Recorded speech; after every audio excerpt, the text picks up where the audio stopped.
start off a little story that I just want to tell you about the last conversation I had before coming up on stage. I met a gentleman by the name of Jay Kuz, and I'm like, hey Jay, what do you do? He's like, oh, you know, I've got about 82 patents under my name and run a $150 million company. And, you know, what about you, Milan? And I'm like, oh, I pretty much make dog food compared to that, Jay. And he's like, oh, interesting you mentioned dogs. I've actually invented a dog collar that is got electronic. I'm like, okay, dude, I got a presentation coming up here. You're not helping. Anyway, Jay Cruz is in the audience today, and if you want to talk to him about amazing stuff, he's super interesting. Anyway, nice one. And I want to humbly, oops, that's not the right direction, humbly present some of the things that we're doing at Canaray. So the reason why I kind of wanted to talk about these things is not because we have anything to sell, because there's nothing anybody in this room that would want from anybody like me. But what we're doing is we're using our clinics as a microcosm for a place where, imagine if you came up with a solution for something, and then you went to the guys that run your hospital or something, they're like, wow, that's actually better than the way we're doing things right now. Even though it's going to cause a little bit of temporary pain, let's just do the better thing. And what if our philosophy at our hospital was, every time we come up with a better way of doing something, if we had a way that we can just tell all the doctors and tell all the administrators and tell everybody, this is better, we're just going to do it that way. That's kind of the philosophy we have at Canaray. And it's painful, and everybody at I run the place, and everybody hates me because, and I'm okay with that now, but I mean, they hate me because, everybody likes comfort, and when we come to talks like this, and I see stuff that's really interesting, on Monday I'll go to work and I'll be like, hey, I saw this thing at TechTO, now we're doing it this way, and everyone grumbles and stuff like this, but you know what, 2 weeks from now, they're like, wow, I can't believe we did it that way. So that's kind of our practice philosophy. And Canaray is still a small thing, but the thing is, what I wanted to show is we have the same kind of problems that are kind of endemic to all of medicine, or dentistry or whatever, is that we're growing fast, but the thing is there's not enough kind of manpower and things to kind of keep up with the demand. And so what's happening is we're getting issues with turnaround time, we're getting issues with overcapacity, and all the stuff that kind of happens in the greater macro kind of system in waiting rooms of emergency rooms and stuff like that. So what I hope to show is things that kind of speak to that, and hopefully when you're going back to your own kind of environment, you can kind of think about some of these things. And also, if you want, you can also contact me and let me know ways that we could improve.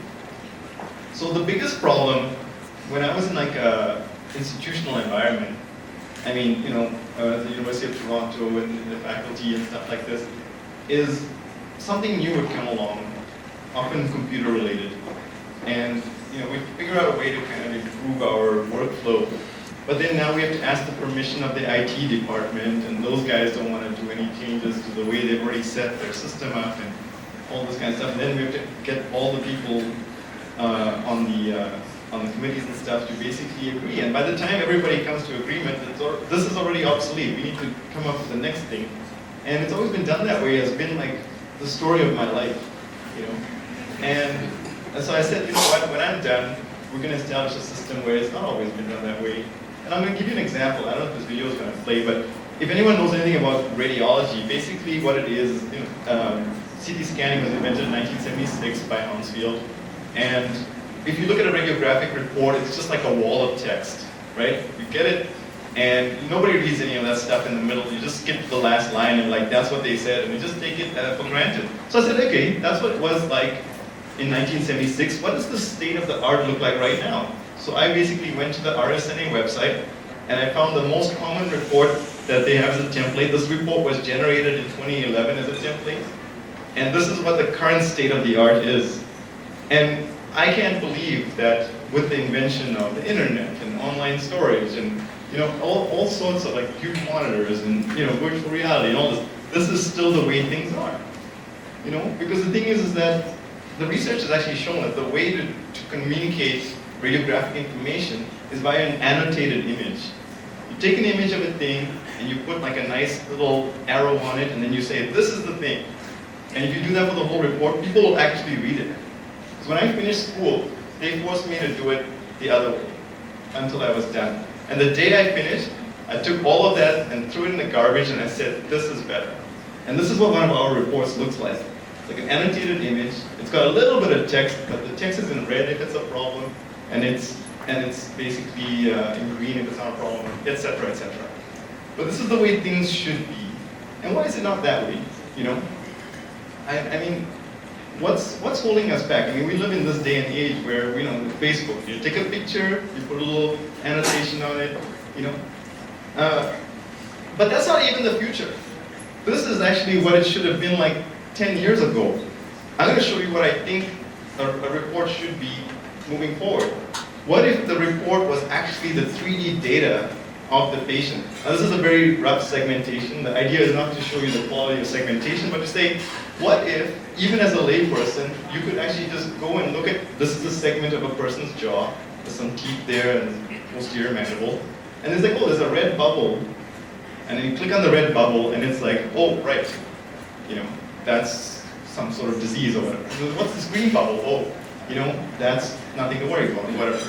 And what if you could open that on your phone? Or what if you could, you know, look at that in surgery and stuff? I feel that the richness of this level of data is so much better than the written data. So this is just one example of how it's always been done that way is killing us. Because if you don't go with it's always been done with way, this is where you're going. And if you actually have a couple minutes, I would encourage everybody to go on YouTube and type in HoloLens assisted spinal surgery and watch your mind get blown and be like, why is that not here right now? It should be. Second one, bad basic experience. Dialogue has already covered all the bases there. Go to dialogue.co. So basically, you know, I just think, why is it when I go to my ophthalmologist, they always book me in for 9:30, and his name is Dr. Kelvin Breslin. Always books me in at 9:30, and every single time only sees me at 11:45. Why not book me in for 11:40? You know, why not have like a little thing on my app on my phone that says Dr. Kelvin Breslin is going to be running, you know, 2 hours late, and you can actually just do whatever you want for the other 2 hours instead of waiting in our, you know, waiting room. It doesn't have any Wi-Fi. So the thing is that anyway, this is the thing, right? So I'm like, but then while I'm waiting there, I'm coming by a Uber, and I'm ordering Foodora and all these kinds of things, and I'm having so much fun, right? And I'm just like, why isn't it like that? You know, for patients. So we don't, I mean, you know, Canaray, we have a limited budget, blah, blah, blah. But what we decided is like, we're going to make our service like Foodora. So what we do is we just basically let people look at our schedule online, because we don't care if people think we're busy or not busy or whatever. And then we just, this is in real time. You basically can just type in your stuff. That's my actual cell phone number of it. Okay. I'm going to have to make that up. Anyway.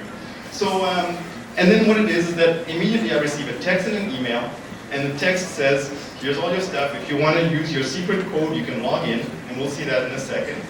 And then you can basically cancel your appointment without having to talk to a receptionist that's not excited about your call. You can basically rebook it. You can basically choose a different time. You can actually upload your own data, or, and this is the most important one, is you have access to your results before you've even been there. Right? So you know with the same code that you're using to do your booking and all that kind of stuff, as a patient, you'll be like, when my stuff is done, this is where I'm going to be able to get it. Right? So it's in the bottom corner there. Download results. And then right now it will say pending, but this is very simple. Like, I mean, you know, I'm not like a super genius at all when it comes to this computer stuff. But I mean, even with my limited computer novice knowledge, we can do stuff like this. Right? And then even on our invoices, at the very bottom of the invoice, you know, you can actually see there's a secret code and things, and it tells the patient, here's your stuff. Don't phone us again. Just go and look it up yourself. Saves my staff time. It saves, you know, it's all secure. Comes straight through our site. We don't use any third-party infrastructure, just like Dialogue says, because that's the way you should do it. We're basically just going to crypt their stuff on Canaray.co. Anyway, so the last one I want to talk about is the rising cost of healthcare. I mean, this is the big thing, right? I'm going to speed up. I'm almost done now. Rising cost of healthcare, basically it's going up really fast. How do we fix it? Briefly, one of the things that we can do is that we can make clinicians buy into efficiencies. Right now we have people at our office, let's say radiologists, they make $1,000 a day, let's say for example, and now we've got an efficiency that's technologically driven and it makes them twice as efficient. Should they make $2,000 a day? My answer is no, they should not.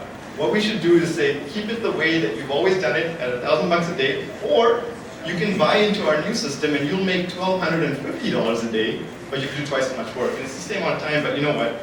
The thing is you're better off. And then we can keep that extra $750 and then we can basically use it to kind of fund more improvements and stuff like that. The second thing is, as mentioned here by one of our, I forget the name of the company, but the gentleman up there, AI. So what we've done is we've basically said, we're going to take all of our old findings, because as it turns out, annotating images turns out to be the best way that you can feed stuff into computer vision AI, and use it to kind of give us future results. So this year we're going to have our first annual AI versus radiologist diagnosis contest. It's going to probably be brutal for the AI. But the thing is that next year the AI is not going to suck as bad. And the year after, like maybe the radiologist is going to start sweating, you know what I mean? So this is the way that technology can kind of help control some of those costs. And I mean, we're going to hear AI over and over and over again throughout the entire talk. So my name is Milan. Thank you for listening to me. We're at Specsy.com. I'm taking the talk. This is my other company.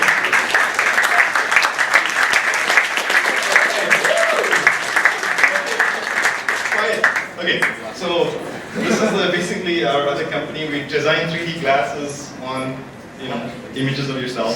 Soon you'll all have cell phones that will let you take that picture, and then you'll be able to design those glasses and order them from us.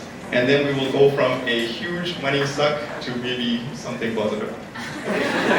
I'm ready to take some questions. We'll move over. No questions, of course, because I'm such a good explainer of things.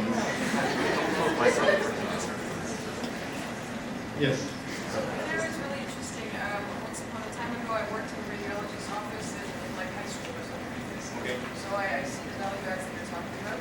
Are you offering this to radiologists, to radiologists software as a service? Are you, how are you doing this? Oh, okay, so what's our business? Okay, so the question is, what's the point? What's the point of Canaray?